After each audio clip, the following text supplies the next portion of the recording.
So today we're going to be doing the plasma procedure. Here are all the items that you're going to need for the plasma procedure. For the syringe to draw blood, we need the anticoagulant.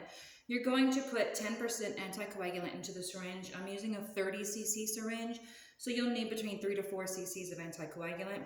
I know I'm going to be doing multiple areas, so I'm going to use 2 plasma vials.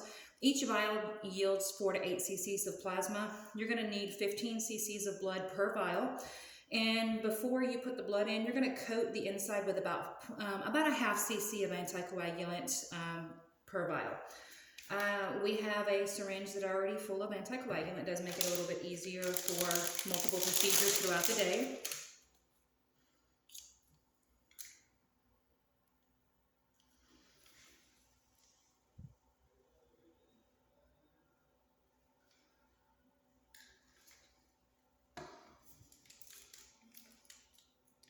Now go ahead and put an 18 gauge needle on there. However you decide to cap it before you take it to the room, just make sure there's something on the cap. If you go ahead and put an 18 gauge, then that'll make it easier to put the blood into the vial. Before you bring the syringe out of the room, you're going to make sure you recap it. Before you put the blood in there, make sure you coat the inside of the syringe with the anticoagulant. Now we have the blood for our patient. Make sure after you draw the blood, before you leave the room, that you do label the syringe for the patient. I know with this patient, I am going to be doing 3 areas. So I have 2 vials. I label my vials before I start with anything.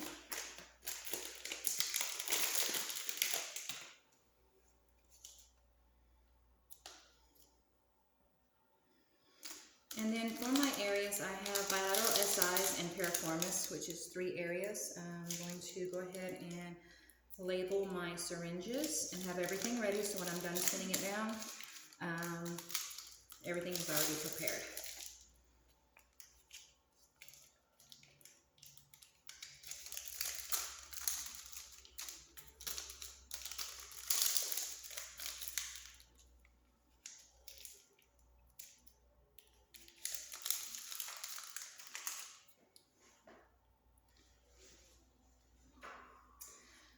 Again, I'm going to be using my anticoagulant syringe and putting, it doesn't have to be a measured amount, you just don't want a whole lot. So about a half cc in each one of these.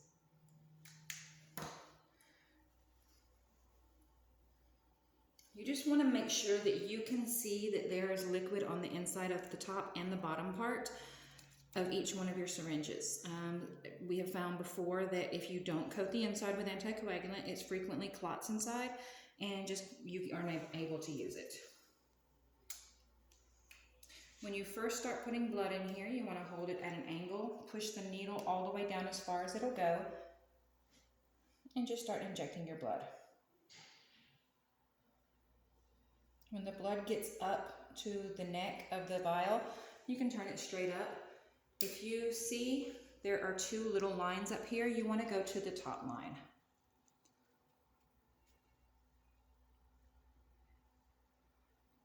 Before I pull my needle out, I give a little bit of pressure back on the plunger just so it's not dripping when I take it out.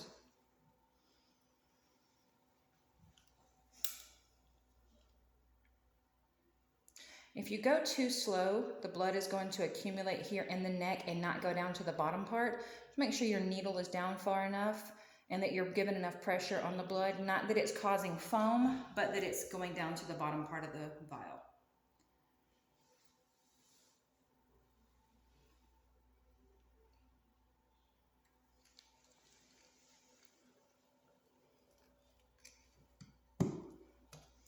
Once you have your blood in here, you're going to put the red stopper into there.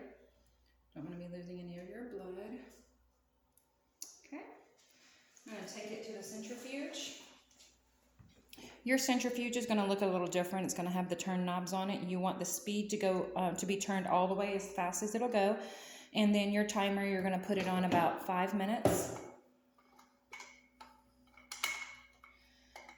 If you only have 1 vial, you're going to need a counterbalance. With 2 vials, it balances each other.